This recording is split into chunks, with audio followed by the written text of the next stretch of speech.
अस्सलाम वालेकुम दोस्तों, दिस इज़ इबादुर रहमान। आज हम पॉलिटिकल साइंस के जो कंपैरेटिव स्टडीज़ हैं, कंपैरेटिव पॉलिटिकल सिस्टम हैं, उनके बारे में हम डिस्कस करने जा रहे हैं।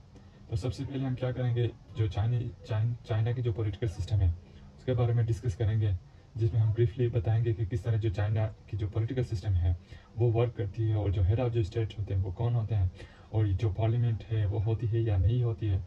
इसी तरह जो प्रेसिडेंट्स के जो पावर हैं वो क्या होते हैं। इसी तरह की चीज़ों को हम क्या करेंगे, आज की इस वीडियो में हम क्या करेंगे, डिस्कस करेंगे। तो सबसे पहले हम ये जानने की कोशिश करेंगे कि पॉलिटिकल सिस्टम क्या होता है। तो एलिमेंट्स आप जो हैं वो कहते हैं कि जो पॉलिटिकल सिस्टम है इसका मतलब ये है कि जितने भी जो इंडिविजुअल्स होते हैं, जो ग्रुप्स होते हैं और जो ऑर्गेनाइजेशंस होते हैं, ये क्या है, इनकी एक नेटवर्क है ये पॉलिटिकल सिस्टम। जिनके क्या होते हैं, जिनके जो इंटरेक्शंस है और जो रिलेशनशिप्स हैं वो हम क्या करते हैं, एक सोसाइटी को जो कंट्रोल करने वाली जो कवानीन और जो पॉलिसी है उनका जो नफाज मुतय्यन और जो तशरीह है वो करने में क्या करते हैं, मदद करते हैं।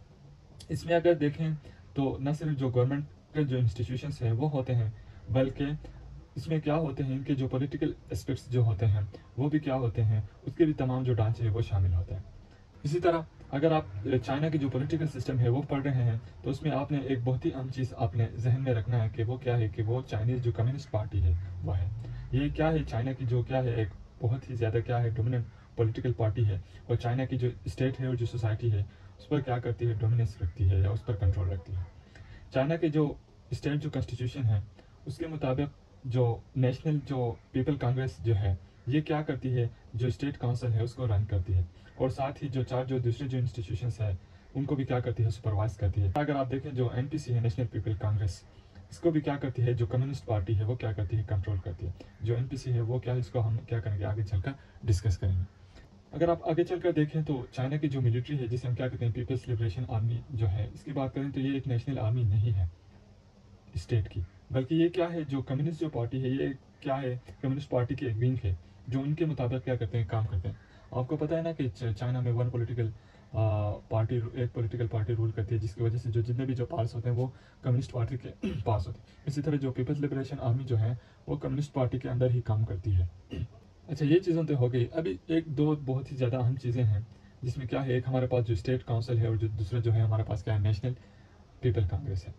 तो चाइना के जो इंस्टीट्यूशन है, जो ग्रीन इंस्टीट्यूशन, उनमें ये दो स्टेट काउंसिल है और जो नेशनल पीपल कांग्रेस है वो क्या करते हैं, इनके काम क्या होते हैं और किस तरह काम करते हैं, ये अभी हम पढ़ेंगे। जो स्टेट जो काउंसिल है ये क्या है, चाइना की एक हाईएस्ट एग्जीक्यूटिव ऑर्गन है, जिसमें कौन कौन होते हैं, इसमें जो पीएम होते हैं, वाइस पीएम होते हैं, जो स्टेट काउंसिल होते हैं वो होते हैं, और इसके साथ जो ऑडिटरी जनरल मिनिस्टर्स होते हैं और सेक्रेटरी जनरल जो होते हैं वो इसमें क्या होते हैं, शामिल होते हैं, जिनके जो टर्म्स होती है वो क्या होती है, ऑलमोस्ट 5 ईयर होती है।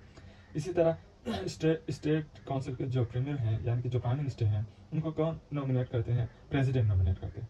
और प्रेसिडेंट फिर एनपीसी जो है, नेशनल पीपल कांग्रेस, उसके पास ये अख्तियारात होते हैं कि वो क्या कर सकते हैं, जो स्टेट काउंसिल के जो मेंबर्स हैं उनके ऊपर क्या कर सकते हैं, वो रिव्यू कर सकते हैं। इसी तरह जो दूसरे जो मेंबर्स जो होते हैं इनको कौन नॉमिनेट करते हैं, जो प्रीमियर जो होते हैं, जो प्राइम मिनिस्टर जो होते हैं वो क्या करते हैं, इसको नॉमिनेट करते हैं। इधर अगर हम पावर और फंक्शन की बात करें स्टेट काउंसिल की, जो स्टेट काउंसिल के जो पावर और फंक्शन होते हैं इसमें क्या होते हैं कि जो पॉलिसीज जो होते हैं, जो लॉज जो होते हैं उनको क्या करते हैं, इम्प्लीमेंट करते हैं। और जो जो बजट जो प्रिपरेशन है, जो और जो इकनॉमिक जो प्लानिंग है वो क्या करते हैं, स्टेट काउंसिल करते हैं। इसी तरह जो डेवलपमेंट जो प्लान्स है, जिस तरह के जो काम्स होते हैं जो चाइना के अंदर जो होते हैं, जो एक सोसाइटी को अपलिफ्ट करती हैं, जो एक सोसाइटी के जो मेंटेनेंस है उसके लिए वो ज़रूरी होती हैं, तो उसके लिए क्या करते हैं, उसके लिए भी जो डेवलपमेंट जो प्लान्स हैं वो भी क्या करते हैं, स्टेट काउंसिल के फंक्शन में आते हैं। और फिर चलकर अगर हम देखें जो नेशनल जो पीपल कांग्रेस जो है, इसमें जो जितने भी जो कम्युनिस्ट हैं, अभी अगर हम बात करें द नेशनल जो पीपल कांग्रेस इसके बारे में, तो जितने भी जो कम्युनिस्ट जो हैं वो क्या करते हैं, वो इलेक्ट होकर नेशनल पीपल कांग्रेस में आ जाते हैं। नेशनल पीपल कांग्रेस को आप ये अपने जहन में रखें कि आप इसको क्या कहते हैं, पार्लियामेंट कह सकते हैं। तो जितने भी जो कम्युनिस्ट हैं वो इलेक्ट होकर क्या होते हैं, इधर आ जाते हैं, और इनके जो और जितनी भी जो पावर है वो क्या होती है, इनके अर्द गिर्द घूमती रहती है। क्योंकि चाइना में जो अपोजिशन है उसकी कोई कॉन्सेप्ट नहीं है, और सिर्फ एक ही पॉलिटिकल पार्टी है वो रूल करती है, जिसे हम क्या कहते हैं, जो कम्युनिस्ट पार्टी है वो कहते हैं। एनपीसी में अगर आप देखें तो इसमें इसमें क्या होते हैं कि तकरीबन 3000 क्या होते हैं, मेंबर्स होते हैं, और जो उनके जो टर्म्स होते हैं वो क्या होते हैं, 5 साल होते हैं।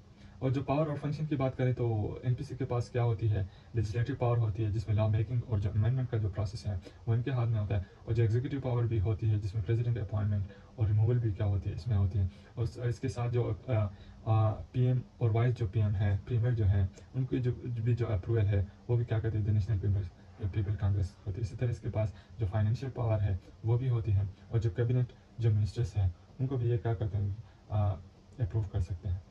जो स्टैंडिंग जो कमेटी है जिसे हम परमानेंट स्टैंडिंग कमेटी भी कहते हैं, तो वो क्या है, एक सबसे पावरफुल इदारा है एनपीसी के अंदर। इसको क्या कहते हैं, हम मिनी पार्लियामेंट भी कहते हैं। इसी तरह अगर आप देखें कि अगर आपको एक बिल पास करनी है या आप दूसरी एक चीज़ पर आप डिस्कस करने जा रहे हैं, तो जो 3000 लोग हैं उनके साथ वो डिस्कस करना क्या होगा, बहुत मुश्किल होगा। इसी वजह से अभी ये जो 3000 जो मेंबर्स हैं इनमें से क्या कर दिए जाते हैं, कुछ लोग जो हैं क्या कहते हैं चुन लिए जाते हैं। इनकी राय ही जो होती है वो क्या होती है, जो सबकी राय होती है, जितने भी जो एनपीसी के जो मेंबर्स होते हैं सारों की क्या होती है, राय होती है। और इन पर क्या कर दिया जाता है, कोई भी इतराज क्या कर सकता है, नहीं कर सकता, क्योंकि एनपीसी के पास जितने भी जो अख्तियारात हैं वो इनके पास भी क्या होती है, मौजूद होती है। जो परमानेंट स्टैंडिंग कमेटी के जो मेंबर्स होते हैं इनमें तकरीबन 200 तकरीबन 300 इसी तरह के क्या होते हैं, मेंबर्स इसमें होते हैं। अभी आपके जहन में ये सवाल होगा कि जो स्टेट जो काउंसिल है या जो एनपीसी जो है उनमें ज़्यादा पावरफुल कौन है। तो आपका ये कन्फ्यूजन है, इसको अपने जहन में आपने निकालना है, क्योंकि जो चाइना जो है उसमें कोई भी तरह की पावरफुल नहीं है, ना ही जो नेशनल पीपल कांग्रेस है वो पावरफुल है और ना ही जो स्टेट काउंसिल है वो पावरफुल। और असल जो पावरफुल है वो क्या है, कम्युनिस्ट पार्टी है, क्योंकि जितने भी जो मेंबर्स होते हैं वो जो स्टेट काउंसिल के होते हैं या एनपीसी के होते हैं, इनमें ज़्यादातर जो मेंबर्स होते हैं वो वो करते हैं, कम्युनिस्ट पार्टी क्या सेलेक्ट करते हैं। जो सेलेक्ट करने की वजह से जो जितने भी जो पावर्स होते हैं वो किसके हाथ में होते हैं, कम्युनिस्ट पार्टी के हाथ में होते हैं। वे अगर आगे चलकर अगर हम बात करें जो प्रेसिडेंट के बारे में चाइना के, तो वो कौन होते हैं, हेड ऑफ द स्टेट होते हैं जो प्रेसिडेंट जो होता है। अच्छा, जो प्रेसिडेंट के अगर फंक्शन की बात करें, जो पावर की बात करें, तो ये क्या कर सकता है, जो प्रीमियर जो होते हैं, डिप्टी प्रीमियर और जो स्टेट काउंसिल मिनिस्टर जितने भी जो मेंबर्स हैं कैबिनेट के, हाई ऑफिशियल जो है ऑडिटर जनरल और सेक्रेटरी जनरल जो स्टेट काउंसिल के होते हैं या दूसरे जो ऑफिशियल्स होते हैं, उनको कौन अपॉइंट और रिमूव कर सकता है, वो प्रेसिडेंट कर सकता है। उसी तरह जो प्रेसिडेंट जो है ये पावर जो नेशनल पीपल्स कांग्रेस जो है उसके पावर पर क्या कर सकते हैं, ये कर सकते हैं। इसी तरह जो चाइनीज़ एम्बेसडर्स जो होते हैं या जो दूसरे जो डिप्लोमेटिक जो एजेंट्स होते हैं फॉरेन कंट्रीज में, उनको भी क्या कर सकता है, प्रेसिडेंट अपॉइंट कर सकता है और उनको भी रिकॉल दे सकता है। इसी तरह तीसरा अगर हम देखें तो जो मार्शल लॉ अगर लगाना हो कोई वार की वजह से या कोई दूसरे जो इश्यूज़ की वजह से, तो वो स्टैंडिंग कमेटी जो होती है नेशनल पीपल्स कांग्रेस की रिकमेंडेशन से वो क्या कर सकते हैं, जो प्रेसिडेंट जो है ये लगा सकते हैं। इसी तरह चौथा अगर हम देखें जो प्रेसिडेंट जो है वो क्या करता है, जो पीपल्स रिपब्लिक ऑफ चाइना है वो फॉरेन कंट्री में जब जाते हैं तो वो क्या करते हैं, पीपल्स रिपब्लिक ऑफ चाइना जो है यानी कि चाइना को क्या करते हैं, रिप्रेजेंट करते हैं। इसी तरह जो जितने भी जो पावर्स होते हैं प्रेसिडेंट के वो क्या होते हैं, सिंबॉलिक पावर्स होते हैं, जैसे मैनुअल पावर होते हैं, और ज़्यादातर जो पावर्स होते हैं वो किसके पास होते हैं, ऑलरेडी मैंने डिस्कस की, वो कम्युनिस्ट पार्टी जो इसके पास होते हैं। तो अच्छा दोस्तों, ये था आज का हमारा लेक्चर। इंशाल्लाह अगले वीडियो में हम एक नए टॉपिक के ऊपर बात करेंगे। अंटिल देन अपने दुआ में याद रखना। अल्लाह हाफ़िज़।